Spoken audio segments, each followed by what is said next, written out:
पिछली कक्षा में हमने स्वयं के साथ शांति एवं सामंजस्य के बारे में पढ़ा था।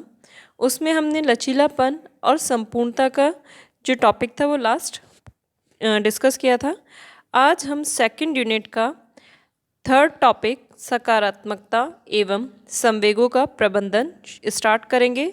ये न्यू टॉपिक है और इसी के बारे में आज से हम पढ़ेंगे।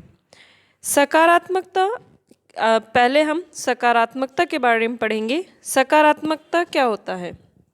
देखिए, सकारात्मकता आत्मसम्मान बोध और भावनात्मक एकीकरण से संबंधित है।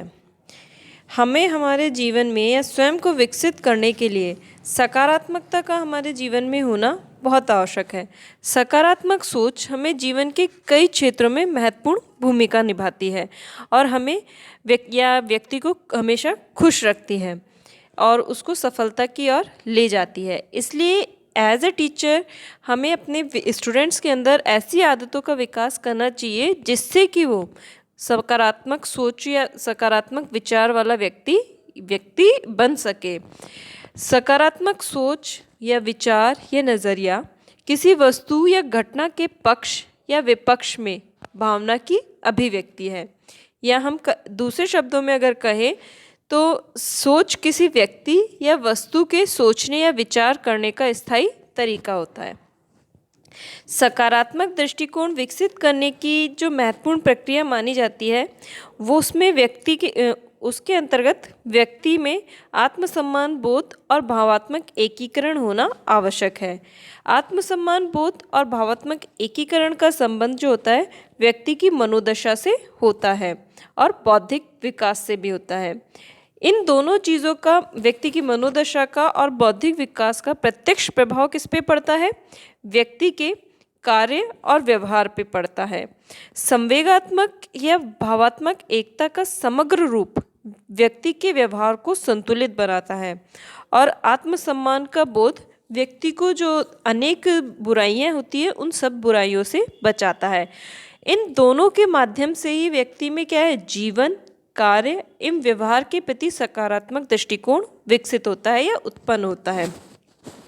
शिक्षकों द्वारा सुधारात्मक कार्यों के मूल में आत्मसम्मान बोध एवं संवेगात्मक एकीकरण की भावना रहती है। इसलिए आज टीचर से अपेक्षा भी की जाती है कि वो अपने स्वयं के आत्मसम्मान बोध की स्थिति में पहुंचकर संवेगात्मक एकता को प्रतिपादित करे और बच्चों के अंदर सकारात्मक दृष्टिकोण विकसित करे।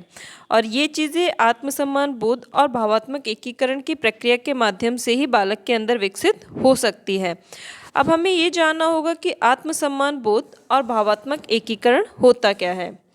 इससे पहले हम ये जान लेते हैं कि जो सकारात्मक सोच होती है वो व्यक्ति के जीवन का पहला और आखिरी मंत्र है जिससे कि वो अपना स्वस्थ और सफल जीवन यापन कर सकता है। ये अकेला ऐसा मंत्र है जिससे न केवल व्यक्ति, समाज वरन समग्र विश्व की समस्याओं को सुलझाया जा सकता है। इसीलिए इसे हम जो है सर्व कल्याणकारी मंत्र भी कहते हैं। सकारात्मक सोच जो होती है शांति, संतुष्टि, तृप्ति और प्रगति का भी प्रथम पहलू है। सकारात्मक सोच जो है उससे हमें मेंटली पीस भी प्राप्त होता है। कहते हैं सकारात्मकता से बढ़कर कोई पुण्य नहीं और नकारात्मकता से बढ़कर कोई पाप नहीं। इसीलिए सकारात्मकता को एक धर्म की संज्ञा दी गई है और नकारात्मकता को अधर्म की संज्ञा दी गई है। सकारात्मकता से हमें मानसिक शांति और तनाव से मुक्ति मिलती है। इन सब के लिए पॉजिटिव थिंकिंग जो है एक अचूक दवा का काम करती है। सकारात्मक सोच के अभाव में मनुष्य जो है निष्फलता की प्राप्ति करता है। उसके जीवन में निष्फलता का जो मेन रीज़न है वो यही है पॉजिटिव थिंकिंग का ना होना। आजकल आपको देखने को मिलेगा नेगेटिविटी बहुत ज़्यादा आ गई है लोगों के अंदर और पॉजिटिविटी बहुत कम है।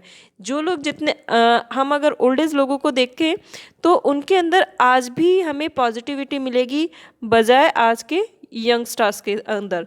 मतलब आज की जो जनरेशन है, आज का जो यूथ है, वो बहुत ज़्यादा नेगेटिविटी में घिरा हुआ है। हर छोटी चीज़ पे वो डिसअपॉइंट हो जाता है, बहुत जल्दी हताश हो जाता है, इसीलिए उनको अपने जीवन में इतनी ज़्यादा सफलताएं नहीं मिलती। अगर आप पॉजिटिव रहते हैं, चीज़ों को अपने पॉजिटिव वे में देखते हैं, तो आपको जीवन में सफलता की प्राप्ति अवश्य होती है। इसीलिए मतलब प्राथमिक स्तर से ही हमें एज ए टीचर ये प्रयास करना चाहिए कि हम बच्चों के अंदर जो है पॉजिटिव थिंकिंग, सकारात्मक नज़रिया जो है विकसित करें, उन्हें सकारात्मकता की ओर ले जाएं। नेक्स्ट आगे का हम अगली क्लास में पढ़ेंगे।